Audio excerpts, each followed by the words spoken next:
All right, we are live and ready and 3 minutes late, 4 minutes late. Uh-oh. The That's okay. the internet hate machine is gonna rev up, and it's only gonna get louder as we go into the depths of gaming. Episode Hello! 58. Hey, we are Hello, there. hello. He's That's Necro! and that's Jaheath, and we are here with some depth charges for this evening. Well, one. It's a The, good one. the Stellaris DLC, Distant Stars, is coming out very soon. I Yay. believe as of this show, it's tomorrow.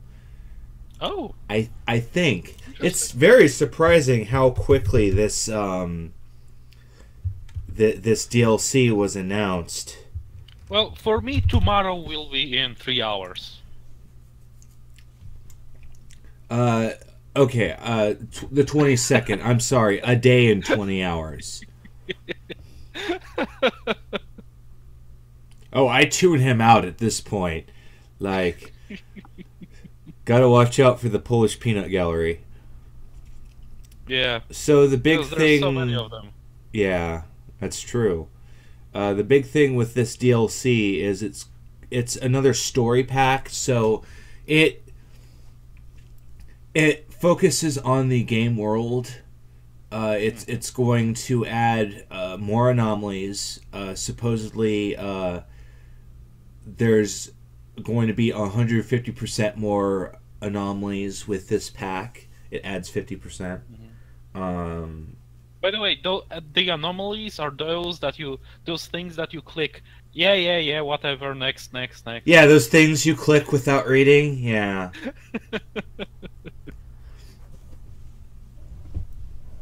No, the problem with text stories in games is there are apparently a lot of people that really enjoy them, but more often than not, they go right past me. I don't consider games like Morrowind and such to really have a story because there are no like dramatic events that really make you aware of it. Well, Just my problem fucking with books. my problem with Stellaris story is the fact that even though it's all nicely written and all, the problem I have with it is you have like 5, 6, 7, 8 games. Every session you have the same story over and over and over again. Yes.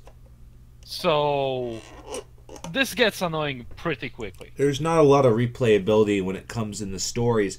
That's why the space creatures. It was amazing how interesting the space creatures sounded originally, and then they're in the game and you realize that they do almost nothing. Yeah, that's basically the problem when the creators have a dream and then it comes to realization of that dream. Right. Dreams are all nice and dandy, but reality usually makes everything go And apparently at tits up. PDXCon, Wiz showed off a prototype build for a version of the game without planet tiles. Mm. And that has triggered a lot of mixed panic in the community because we're tired of Paradox flipping the table and going, every way you know how to play the game is now wrong, relearn the game. Hmm. And they just did that. So why Yeah, do it again? because they just want to fiddle with it over and over and over again until it becomes perfect, and it will never be perfect. No. And so there's this strange argument where if we make the game hyper simplified, the AI will be able to work correctly. And as we know, an AI is just a written list of responses. It's not Yeah, it's a script. It's not actual intelligence. It's not a real intelligence. We say AI to make it sound cool, but it's really nowhere near as complicated as people think it is. For instance, Yep. the AI is let's say that we're playing a game and we get over 3,000 of a resource every month. I'm assuming that the game detects that and then starts killing off your scientists. They've claimed that's not what happens. They've claimed that doesn't happen, but I wouldn't be surprised if that's actually how it happens. Because it feels like the game only starts fucking with you when you do good. Mm. Well, that's the concept of adjustable or dynamic difficulty setting. Basically, the game has to detect how well you're doing, so that the game is just challenging enough to be interesting, but not so challenging that you just flip the table and go away, right? Right.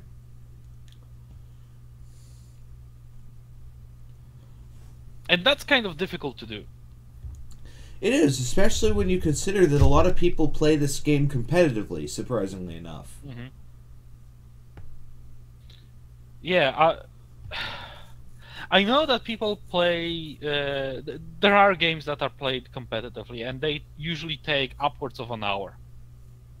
Yeah. But Stellaris can take so many hours to play. Yeah, Stellaris is a game where you dedicate like a 6 to 8 hour period to beating this game, even if you turn everything so it happens quickly. Yeah, imagine a tournament in Stellaris. Oh, It would take a month. well, don't forget there are sliders in the game now that allow you. We were playing that way, where the techs only had 50% cost, and so we were getting techs relatively quickly. Yeah, that's true. Because, as you pointed out, otherwise the game takes forever.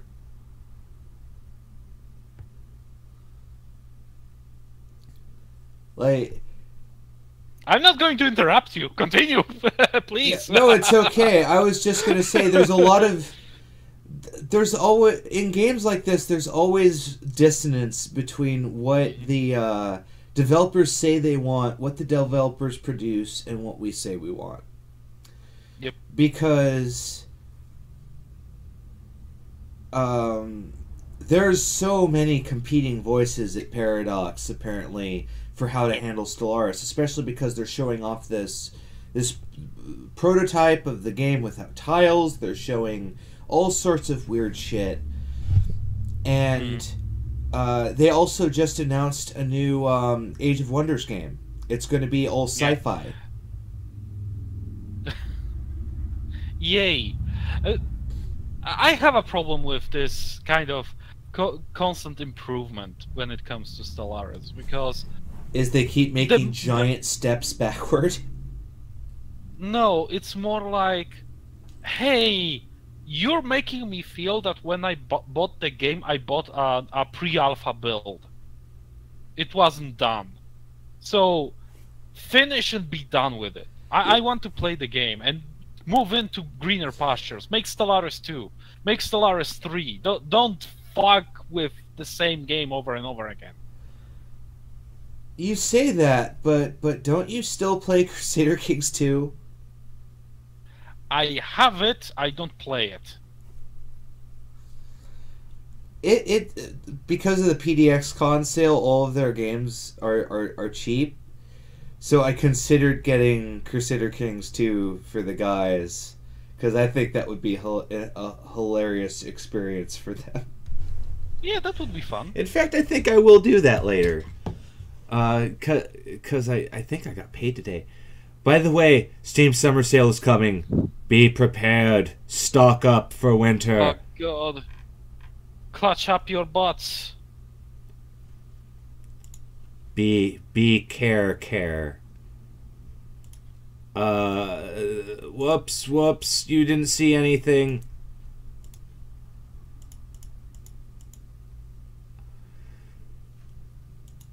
All right. Steam is threatening to remove visual novels with sexy themes. And there's an organization that's taking credit. So, For fuck's sake.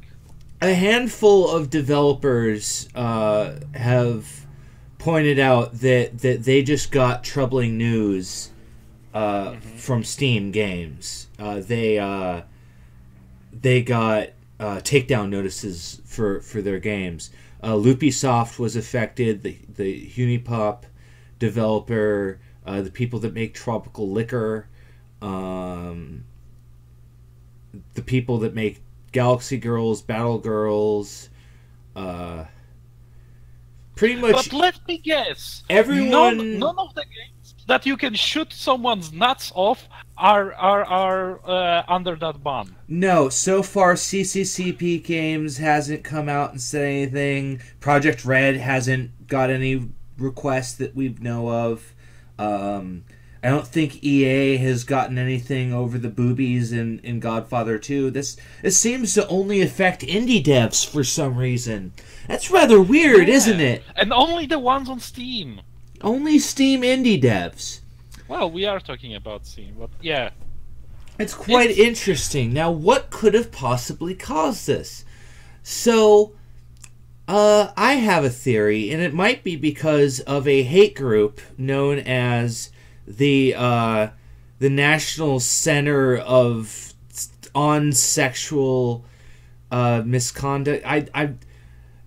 NCOS is what they're called, and they're a group that masquerades as a feminist support movement. So you hear the name National Center for Sexual Exploitation, and you think I wouldn't call them hate group, because that would indicate that they want to kill people who do not conform to their standards, but they don't want to do that. They just want to ruin their entire life by jerking away their fucking paychecks. They're mostly that's an act of hate. Well, they are so prudish that they cannot stand the idea of a cock. Oh no, there's a cock! No! Please hide away the children! Let's look at this website. The Dirty Dozen list, Steam. They have this list called the Dirty Dozen, where they list 10 corporations, one website, and Harvey Weinstein. Well, it's actually like a bunch of people, but Harvey Weinstein's the image that is listed. Makes and sense. So only one of these is credible, and that's the webpage, because it was a prostitution website. And while I was researching this article, it got taken down by the FBI. So even a broken clock is right twice a day. But then there's Steam, where we have a picture of Gabe Newell that says this banner is unfortunately blocking it, this blue banner. But if I do that, you'll see it says a major contributor to sexual exploitation. So if some random guy could look at this and go, Gabe Newell touches kids, or Gabe Newell assaults his wife, that's not true. Yeah, but this website is making that seem that way. And so they have it set up so you're able to spam tweets to Steam games. You're able to spam emails to Steam games. And there's a section here that's called proof. And so it is, here we go. So they say their policies, and there's nothing here. It's just their guidelines. There's nothing to look at there.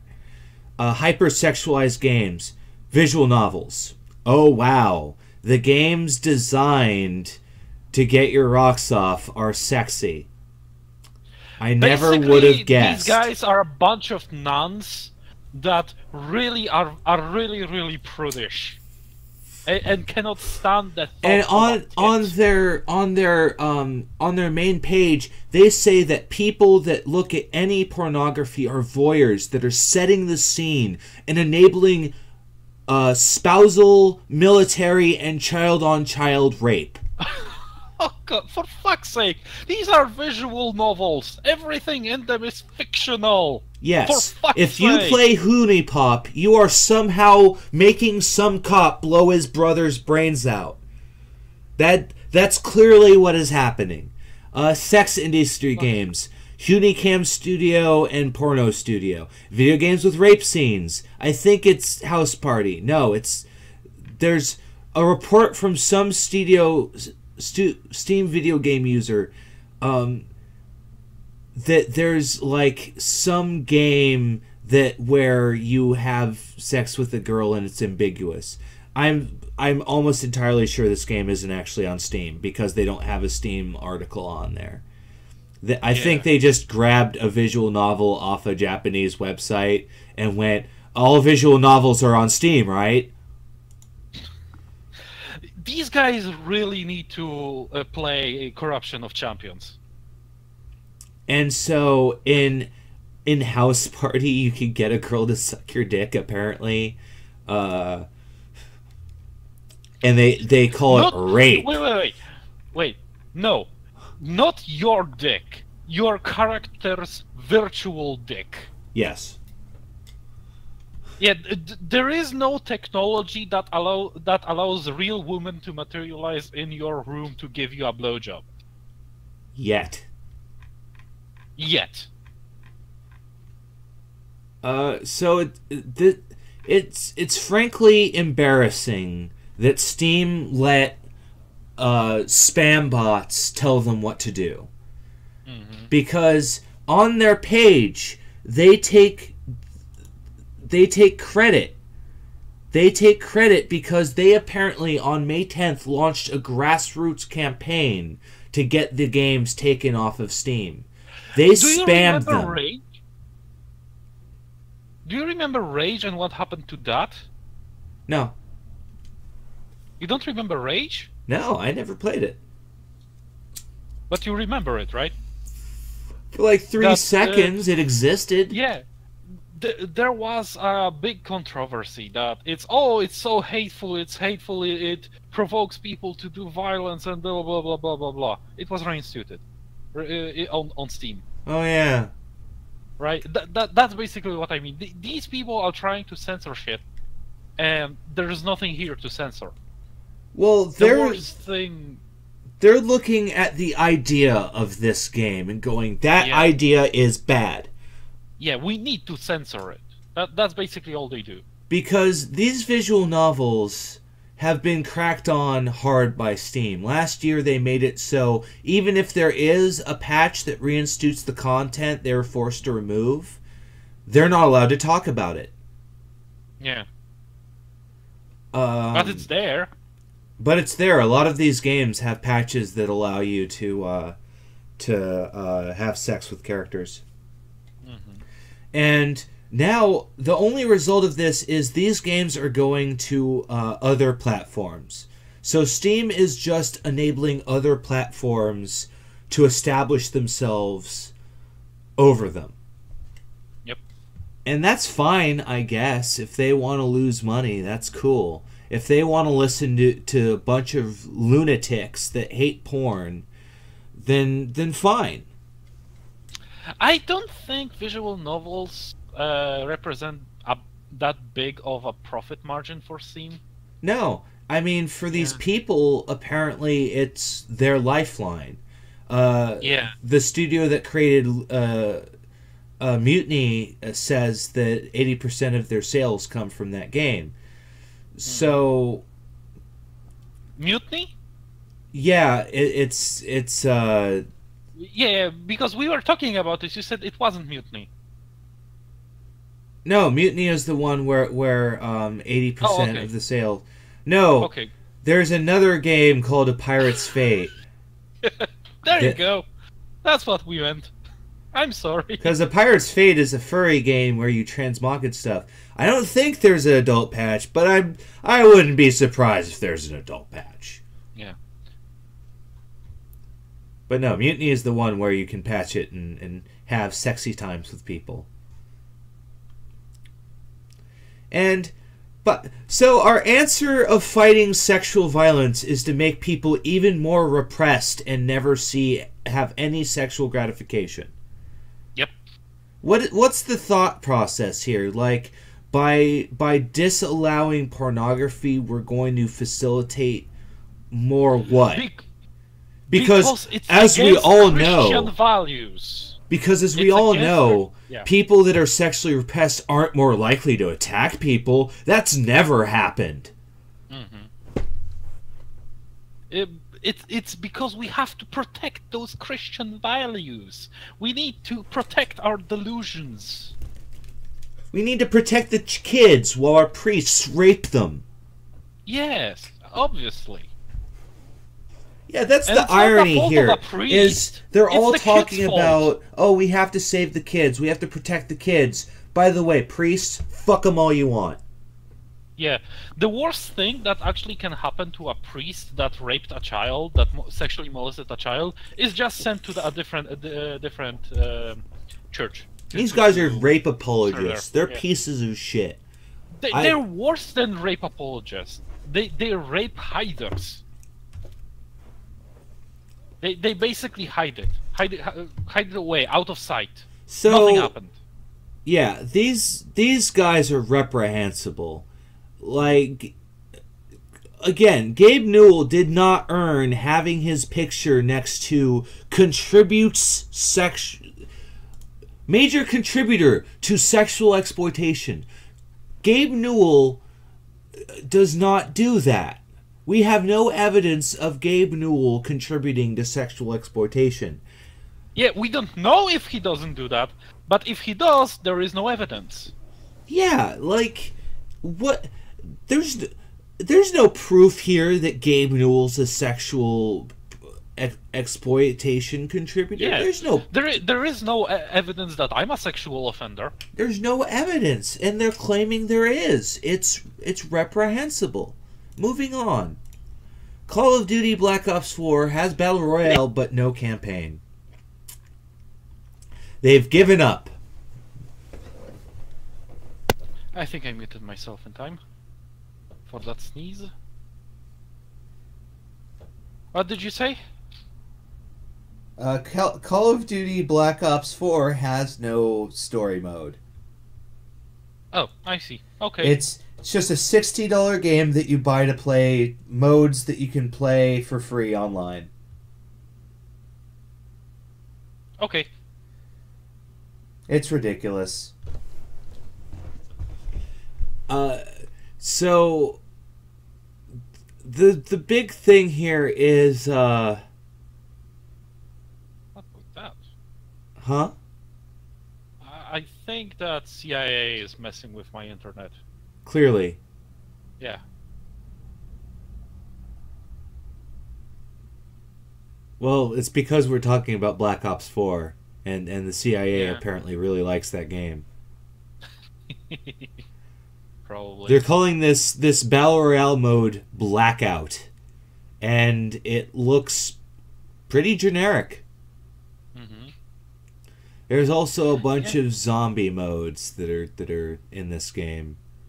Yeah, basically they removed another single player experience in exchange for multiplayer game as a service madness. Yeah, it's this movement and departure from story mode has me laughing so hard because I've been telling people for years that multiplayer is the next frontier. It is where people are going to go to make the Mad Money Lebowski. And people looked at me and went, well, no, story mode is really important. A lot of people want story mode. We hate multiplayer, man. Well, yeah, people want story modes. The problem is they're not willing to pay over and over and over again for the same story. Right. Because the problem with these stories that these AAA games pose us is they're not fulfilling. They're a single use product, not a multi-use pay as you go again and again and again product. This is why roguelikes are extremely popular, because you get a little bit of a different story each time. This is why Dwarf Fortress, despite otherwise having no appeal, is amazing, because it lets you create this amazing story. Oh yeah, through we all failure. Heard about Boat Murdered. Yeah, we all heard about Boat Murdered. Yeah, Boat Murdered is a very fun read that I recommend to you, but you don't have to read it. There are readings of it on YouTube. Oh, that's something to do as well. Mm-hmm. God, if only Christopher Lee was still around. Oh yeah, I would love to hear more audiobooks from him. He did a few, right? He did. He also did a heavy metal album. Several of them, I think. Ooh. Yeah, Christopher Lee loved death metal. We need to figure out how to keep people alive again, for like infinite amounts of time, so that they can be entertaining, so that we can keep people like Stephen Hawking, so we can keep Christopher Lee's, so we can keep all those people that are getting older and older and older, but are amazing. This too shall pass. On to answers nobody wanted. 2 of my players want to be paladins. What do? Title says it all. I don't want to say, no, play something else. But I feel if they both play the same class, they'll be the same in every way, which is really boring. Hell, they even have the same background of a soldier who became devout after a war. The only major difference is that one of them wants a phobia of the night. Any advice for me and the player? Here is where I disagree, because 5e gives you a lot of different ways to diversify yourselves. For instance, when you pick archetypes, just tell them, please pick different archetypes. Yep. Because that's what's going to make them play different. Yeah, there are plenty of ways to play the same class differently. Most importantly, it's the character that goes into the character you play. They have emotions, they have needs, they have different different ways you want to play them. Some and a lot of the charm of a character breaks against that. You can have a party of all paladins, and they can be incredibly diverse. Each one can have a different background. One could be a child of a farmer, and that would color his perception on things. Another could be from a rich family. Another who hates mages for some reason, and so on and so forth. There's a way to blend the individual characters with the world that you as a game master created. Because, for example, you can create a world in which sorcery and wizardry is blasphemous. Only the magic that comes from gods is allowed, maybe even from a one god. Why not?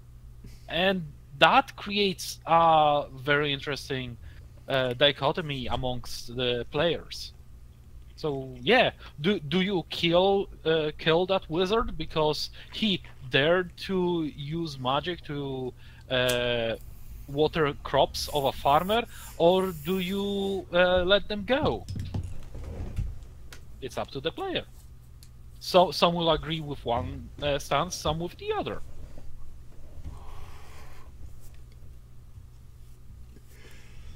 Absolutely. And the thing about 5e paladins is they have oaths. and each oath is different for their archetypes.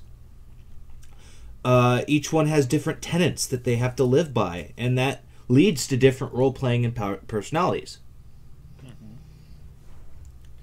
For instance, there's a Conquest Paladin. There's a Oath of the Ancients Paladin, which is all about the natural order of things. Stuff like that. So Stuff like that, indeed. that would be the way that you diversify them.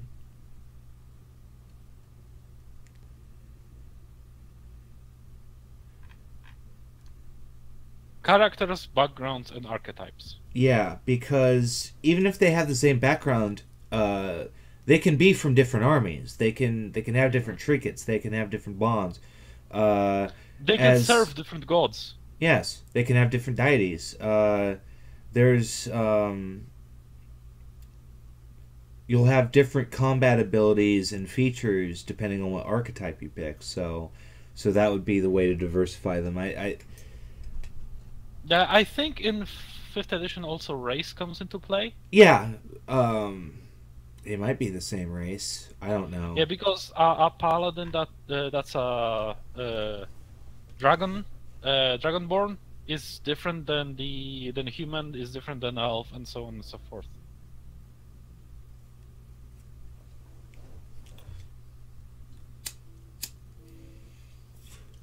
Yes, sir.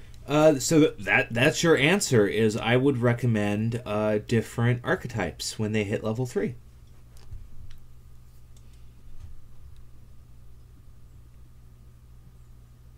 Anything more to add, Yahithi? Nope. Then that is our show. Thank you.